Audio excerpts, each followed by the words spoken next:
aktris wanita Hong Kong masa lalu sangat cantik. Jen cantik naif, muncul di film ini tidak sedikit pun kasar. Jen adalah anak perempuan lemah lembut seorang kaya. Karena dia adalah anak tunggal jadi orang tua sangat manja. Besar di keluarga begitu, karakter Jen baik, kemurahan hati dan sewenang-menang. Hari itu, orang tua Jen mengundang biarawan mengamati Feng Shui. Ibunya berkata baru-baru ini kalah main judi, mungkin biarawan membantu akan lebih beruntung. Biarawan dan anak buah mengamati. Pembantu berlari ke kamar mandi, menyuruh Jen mandi cepat jika tidak akan terlambat ke bandara. Selagi orang tua dan biarawan sedang berkata, Jen tidak berpakaian keluar. Anak buah biarawan menatap padanya. Muka biarawan juga mulai tersenyum malu. Orang tua diancam anak perempuan, segera mendorongnya masuk dapur. Biarawan pada waktu itu berkata sama ibu, manusia lahir telanjang. Anakmu muda begitu sudah bisa memahami itu. Lebih baik ada sempat berbicara tentang koran Buddha samanya. Anak Buddha naif berkata, Master, kamu ingin meneliti seni lagi ya? Waktu ibu merasa malu, ayah sudah bersiap mengantar Jen ke bandara. Kali ini dia ingin ke Inggris untuk melatih kemampuan berbahasa Inggris untuk masa depan. Ayahnya dia memberinya banyak uang, menyuruhnya ke sana jangan hanya fokus belajar, juga harus main secara senang. Jen baru keluar, ibunya sudah mengejar. Memberinya uang, menyuruh jangan memberitahu ayah. Kesana harus makan enak, jangan hidup susah. Setelah berbicara, Jen duduk mobil mahal ke bandara. Dia tidak berpikir atau gugup tentang hal hidup di Inggris. Dalam hatinya hanya penampilan pacarnya. Karena dia hari ini tidak bisa cuti untuk mengantar. Jen memahami. Jadi juga tidak bergumam banyak. Baru ke bandara, melihat temannya sama pacar sedang berbicara tidak ingin pisah. Mendengar si pacar temannya berkata ketika ada uang akan ke Inggris. Jen tersenyum, dan segera mengubah nama di tiket, untuk pacar teman dan temannya bisa wisata Inggris. Hal ini baginya bukan hal besar. Hanya perlu temannya memfoto untuk kirim orang tua itu cukup. Begitu dia juga bisa menemui pacarnya. Jen awalnya ingin ke tempat parkir untuk mengambil mobil teman. Tapi tidak terduga di jalan ketemu sepasangan. Si istri ingin keluar negeri wisata. Si pria sebelum mengantarnya, berjanji dalam waktu dia wisata akan tidak lakukan yang kotor. Tapi kaki si istri baru jauh, si pria ini sudah memanggilnya. Jen awalnya tidak peduli si pria. Berputar melihat si istri kembali. Memutuskan mengatasi si pria. Segera setujui undangnya si pria. Istri melihat Jen naik mobil segera mengejar. Akhirnya hanya bisa melihat suaminya semakin jauhi. Ke rumah si pria. Jen berniat menggodanya. Segera melepaskan pakaian. Dia setelah minum alkohol, mata sebagai tempal di badannya. Menghitung waktu si istri sampai di rumah. Jen baru berkata kenyataan. Si pria segera mengantarnya ke kamar. Pura-pura bosan duduk di kebun. Si istri setelah ke rumah. Si Sumai sudah menyiapkan naskah. Masih belum berkata apa. Jen terbuka badan atas keluar. Untuk sepasangan ini saling mengatasi. Dia segera keluar rumah. Selanjutnya Jen tidak tahu lakukan apa. Siap ke rumah pacar untuk memberinya keheranan. Tidak terduga pacarnya tidak bekerja. Jen melihat ke dapur. Keluarkan baju dalam wanita. Menyaksikan kedua orang saling bersenang. Meskipun berkata Jen orang sewenang-menang. Tapi dia sebenarnya cintai pacarnya. Pasti harus sakit hati. Dia naik kapal sendiri ke laut. Melempar semua foto si pria itu ke laut. Setelah itu dia naik Gunung Phoenix. Siap nginap di puncak semalam. Jen menunjuk hatinya dan merekam. Hari ini mengatasi seorang pria sangat bahagia. Tidak terduga ketemu pacarnya juga begitu. Sudah berlalu, Jen memutuskan tidur dan akan lebih baik. Besok bangun, semuanya akan berlalu saja. Satu malam sendirian, Jen membawa sendiri bagasi turun dari gunung. Tidak terduga meninjak tahi kerbau. Dia angkat kaki, injak sini injak situ. Akhirnya tidak bisa bertahan jadi tertawa. Hal sakit cinta mungkin sudah lenyap. Jalan ke rumah masih jauh. Untungnya ada sebuah kendaraan sampai. Jen berniat minta ikut. Tapi waktu mobil berhenti, melihat dua orang pria bandot sedang menatap padanya. Melihat begitu dia segera pura-pura dia Jepang dan berbahasa Jepang. Dua si pria itu berinya naik mobil. Waktu berbicara hanya kata kotor. Tidak hanya begitu, kedua pria melihat orang cantik, muncul niat jahat. Langsung mengemudi ke dalam gunung. Jen tahu bahaya sedang sampai. Dua pria angkat Jen ingin melakukan. Bahkan melepaskan pakaiannya. Jen segera memakai bahasa Cina minta. Waktu itu pada sempat kedua pria bingung. Keluarkan semprotan pedas, dan menandang pada tempat pisang kedua pria. Keduanya sakit terbaring di tanah. Jen segera mengemudi mobil. Waktu ke bawah dia nyaman ganti pakaian. Membuat pria di jalan melihat hampir buta. Istri orang ini segera menghina. Jen tidak buru-buru. Dia merasa orang cantik harus mempertontonkan. Menjawab beberapa kalimat dan pergi. Waktu lewati polisi, dia segera parkir di depan pos polisi. Dua si pria jahat susah sekali baru bisa turun. Baru melihat polisi menarik mobil. Keduanya segera mengikuti. Polisi segera menghukum keduanya, untuk keduanya sendiri mengurus. Waktu itu Jen sudah masuk resort bersantai. Dia sangat bosan duduk di balkon. Merekam hal seharian. Semangatnya masih begitu, tidak senang. Dia berharap selanjutnya semuanya akan lebih baik. Terus berbicara, suara senang sepasangan di samping. Jen dari balkon ini membuat jembatan kayu ke sana. Dia melewati untuk melihat. Melihat kedua orang itu, Endotot sangat antusias. Dia bergairah duduk di kursi. Pasangan itu menemukan Jen, tapi tidak merasa malu, bahkan bersalamannya. Pikiran keduanya sangat terbuka. Berbicara sangat cocok Jen. Mereka berbicara merasa sebagai sudah akrab dari lama. Jen segera bermain dengan keduanya. Ketiganya bermain di pantai sampai tengah malam. Malam duduk di sekitar api. Si wanita berbaring di paha pacar ketiduran. Jen tanya si pria tentang cinta. Si pria ini berbicara tidak sembunyi apa. Dia menikmati kesenangan dari cinta. Berbicara ke selingkuh. Si pria membangun si pacar. Depan Jen saling cium. Jen merasa dari mereka ada rasa kebebasan yang dia belum pernah ada. Ketiganya tidur di pesisir. Besok pagi kedua orang itu pergi. Jen sendiri pergi di pesisir. Melihat seorang pria bertopi sangat lucu. Dia pada sempat si pria sedang berenang, memakai topi itu.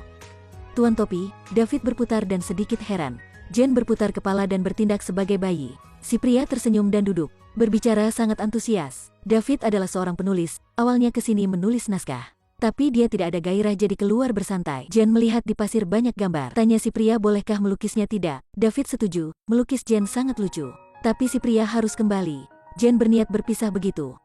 Tapi dia berpikir sesaat dan mengejar. Menyuruh akan membantunya menulis naskah. Melihat si pria ragu-ragu, si wanita berkata akan tidak makanmu ya, jangan cemas. Mendorong David ke rumah bersama. Rumah David sangat kacau. Di meja juga ada majalah yang sering dibaca wanita. Jen mengejeknya dan membawa ke ruang tidur. David mandi, Jen capek jadi ketiduran di katil David.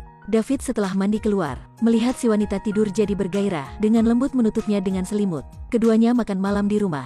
David menyiapkan hotpot simple. Tidak terduga Jen juga suka makanan pedas. Pria tidak ingin malu depan wanita, jadi berkata juga suka pedas. Jen masuk dapur memotong tambah cabai. Meresa belum cukup jadi tambah pada hotpot. Begini David bagaimana ya? Mukanya berkeringat, telinga merah tapi masih tidak menyerah. Menunggu Jen makan kenyang dan mandi. David ke bawah minum habis sebotol air baru tenang lagi. Waktu mandi, Jen melihat celana dalam David.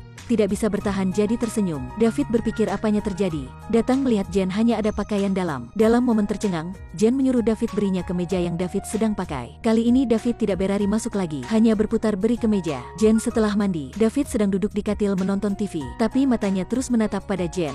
Untuk ubah fokus, dia berkata ingin bermain truth or dare. Jen tidak tolak. Standar keduanya sedikit tinggi. Suasana perlahan buram. Awalnya adalah cewek cowok muda. Orang kita ada kasih di depan. Tentu saja ingin meneliti tentang rahasianya ya. Satu malam berlalu, keduanya mulai hubungan kasmaran. Sebagai pasangan lain, hari hidup sama pacar sangat bahagia. Sifat keduanya sangat cocok. Jen berdiri di jalan mempertontonkan paha. Orang itu tidak berhenti. David hanya belajar bentuknya dan mempertontonkan paha. Tidak sudah menarik seorang pria. Keduanya segera berlari. Waktu ke pasar, Jen biar David memilih buahan. Dan dia ke kedai samping memilih kacamata. Tuan melihat dia memakai kacamata sangat cantik. Jadi sudah memberinya kacamata itu. Dan memberinya satu rok pendek. Waktu pergi, si Tuan mempertemukannya di warung nyanyi malam ini. David cemburu. Waktu ke rumah tanya Jen, apakah dia akan tidur dengan orang baru ketemu. Jen paham dan jawab, jika orang itu menyenangkannya, cobalah tidak hilang apa. David memegang mesin rekamnya. Ingin mendengar apa yang dia merekam setiap hari. Tidak terduga mendengar suara pasangan itu. Berpikir Jen cintai orang lain. David awalnya tidak marah tapi sekarang murka. Waktu marah samanya, Jen awalnya tidak ingin ke KTV. Karena ingin menghukumi David, jadi dia ke tempat janjian. Jen main sangat senang dengan si Tuan. David duduk di samping sangat sedih. Tidak terduga dua si pria jahat juga datang. Keduanya melihat Jen. Teringat lagi memori tidak senang. Ingin memegang sempat ini memisahkan David dan Jen. Jadi pada waktu David cuci tangan, sudah menceritakan palsu. Berkata hanya perlu 3000 NTD sudah bisa tidur sama Jen. Berkata rangsang di telinga David. Waktu David kembali melihat si Tuan sedang meraba Jen, dia tidak bisa bertahan kemaluan ini. Ke rumah merapikan bagasi Jen. Malam itu mengusirnya. Jen tidak terduga David percaya pada kata bohong itu. Marah jadi tidur sama si Tuan. Keduanya saling bersenang di katil. Dalam hati Jen hanya berpikir tentang David. Tidak terduga, si Tuan ini adalah orang kelemahan fisiologis. Jadi Jen terdiam pergi ke rumah menemui David. Dia minum bir semalaman. Jen melihat mukanya capek jadi sakit hati. Tahu David sangat sakit hati, jadi baru masuk. David tanya dia apakah tadi malam sudah tidur dengan si Tuan itu. Jen tidak ingin sembunyi. Nostalgia kuat, membuat keduanya susah untuk dipisahkan. Sekali lagi saling cium, tapi kali ini David tiba-tiba berhenti. Dia percaya Jen adalah wanita pelacur. Jen marah pergi dan tidak kembali. Dia berpikir sudah menemukan si pria sejati kehidupannya. Tidak terduga sudah berakhir. Waktu merekam, Jen merasa dirinya sangat cintai David. Meskipun David berpikirnya tidak bersih, dia ingin mencobanya. Jen marah dan nginap di hotel mewah. Ganti rok panjang sangat seksi. Sebagai seorang wanita liberal, di lobi kopi menemui seorang pria tua beruban. Orang itu juga rileks sendiri di sini. Melihat wanita cantik bersalaman, tidak ada yang tidak senang ya. Terus Jen berniat menggodanya. Keduanya segera masuk kamar. Si pria tua senang sampai bernyanyi. Tidak terduga di jalan ketemu seorang pria. Jen berkata minta tolong, berkata si tua ingin memaksanya. Si pria itu membantu, memukul si tua banyak. Waktu hanya 2 orang. Jen nyaman keluar, tapi waktu dia berniat keluar hotel, si tua pada sempat mendorongnya ke kamar. Bisa melihat seberapa kemarahannya, hanya taatnya saja. Menipunya saling menari, waktu memaksanya ke dinding. Dan segera tekan tombol memanggil pelayan. Waktu pelayan datang, Jen segera berlari. Baru keluar hotel, dia ketemu si pria itu. Keduanya saling bersalaman, pacarnya sudah ikut orang lain. Tapi dia tidak sakit hati, dan sangat nyaman dengan Jen. Mendengar Jen cerita sakit cinta, dia menyarankan Jen menikmati kehidupan. Meskipun dirinya suka David, marah tapi jangan menghitung samanya. Dengan aktif ketemu David itu oke. Jen mendengar juga betul, Kadi segera ke rumah David. Hal yang dia tidak terduga itulah, David sedang bersenang sama wanita lain. Tapi melihat fotonya masih di sana, Jen menjadi nyaman, membiarkan David mengatasi si wanita itu. Dan berbicara sama temannya, David juga memahami Jen, mengantar si wanita itu dan berdamai sama Jen. Jen akhirnya sudah menyadari apa yang dikatakan cinta. Keduanya saling cinta, sepenuhnya tidak peduli orang lain. Hanya ingat satu kalimat, ingin berbuat apa buatlah. Film sampai sini berakhir. Ketika baru memperkenalkan film ini saya rasakan, inilah sebuah film kasih. Tapi setelah menonton, bukan begitu. Dengan seorang teman dekat, makan minum di ladang rumput musim semi, menceritakan cerita menarik. Kedengarannya baik ya, makan kenyang kembali rumah, kepala santai. Perlahan minum teh, mandi, dan tiba-tiba ketiduran. Sebenarnya istirahat, film ini tidak kasar, ketika Jen mengeluarkan badan. Sebagai stroberi manis, baiklah, sampai sini saja ya. Jika suka melihat orang cantik ini, jangan lupa tekan follow ya. Sampai jumpa lagi.